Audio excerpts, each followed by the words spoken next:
जन्म मृत्यु विज्ञान भाग 9। नमस्ते। वैदिक विश्व इस YouTube चैनल पर आप सभी का स्वागत है। इस जन्म के अच्छे या बुरे संस्कार अगले जन्म की नींव बनते हैं। जब तक संस्कार ग्रहण होते रहते हैं तब तक मुक्ति नहीं होती।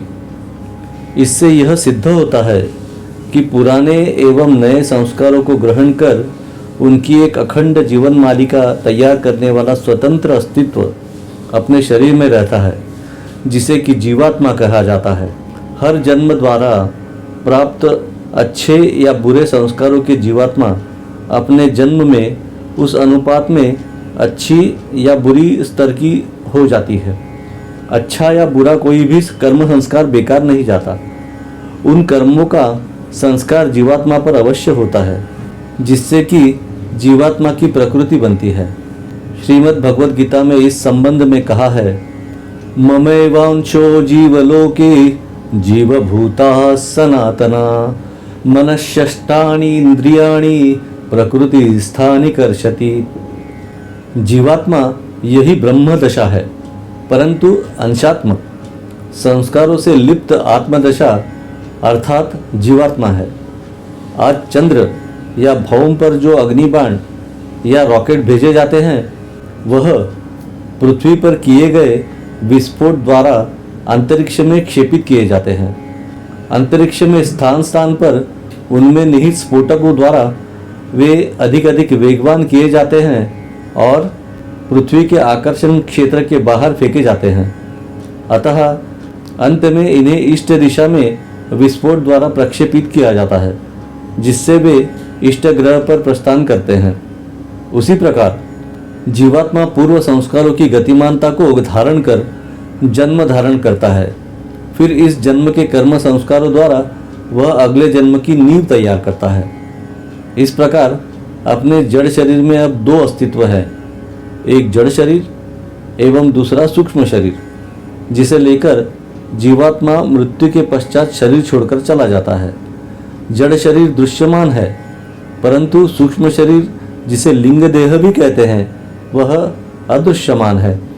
जिन संस्कारों द्वारा लिंग देह और जीवात्मा पुनर्जन्म लेता है, उस कारण अवस्था को कारण शरीर कहते हैं, एवं उससे भी परे ऐसी महाकारण अवस्था को महाकारण देह मानते हैं। इस प्रकार हमारी चार देह होते हैं, एक दृश्यमान जड़ शरीर, दूसरी अदृश्य लिंग देह, तीसरी अधिक सूक्ष्म एवं गतिमान कारण देह एवं चौथी सर्वोत्तम सूक्ष्म एवं परम गतिमान महाकारण देह, जो आत्मा समान है। इस प्रकार देह चतुष्टमय की परंपरा है। यह चार देह कल्पना का हिस्सा नहीं, वरन उच्च साधक इन चारों देहों को स्वयं अनुभूत कर सकता है एवं देख सकता है। इससे यह स्पष्ट है कि अपना जड़ शरीर मृत्यु समान नष्ट होकर भी अपनी उर्वरित तीन देहों में जीवात्मा सह जीवित रहता है।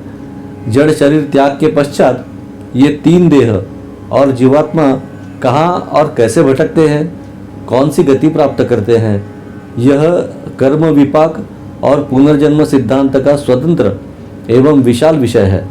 जड़ शरीर त्याग को ही हम मृत्यु मानते हैं, परंतु वह सच्ची मृत्यु न होकर जड़ से परे विशाल जीवन का ज्ञान प्राप्त करा देने वाला संधिकाल है।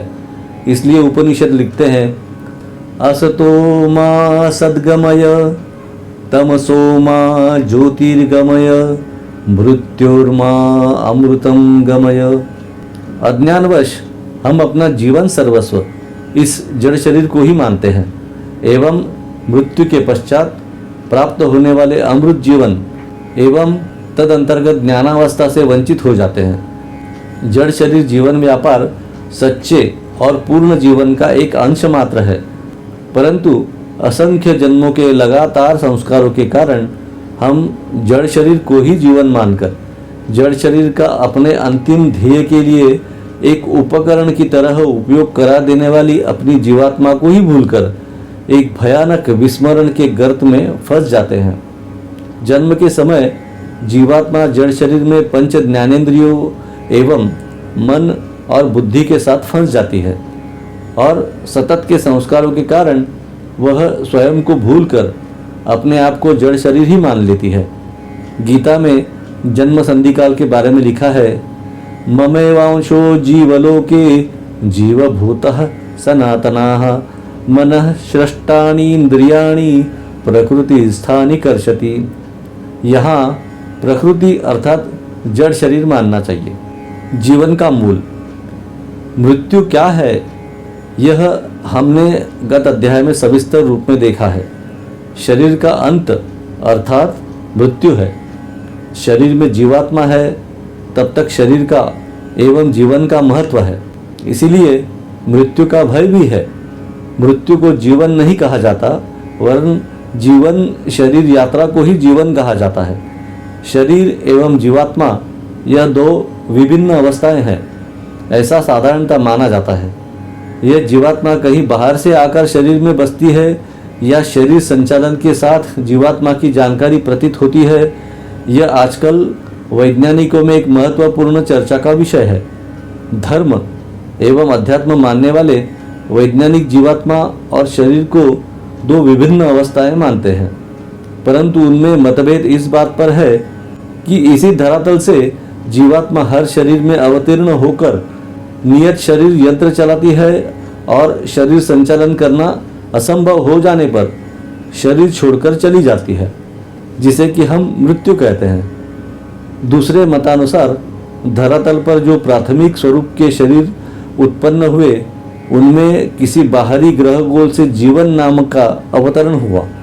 ये अपनी कक्षा से छूटे हुए लघु ग्रह गोल द्वारा पृथ्वी पर आकर उत्पादित शरीरों में अवतीर्ण हुए और इस प्रकार पृथ्वी पर जीव दशा या जीवन उत्पन्न हुआ।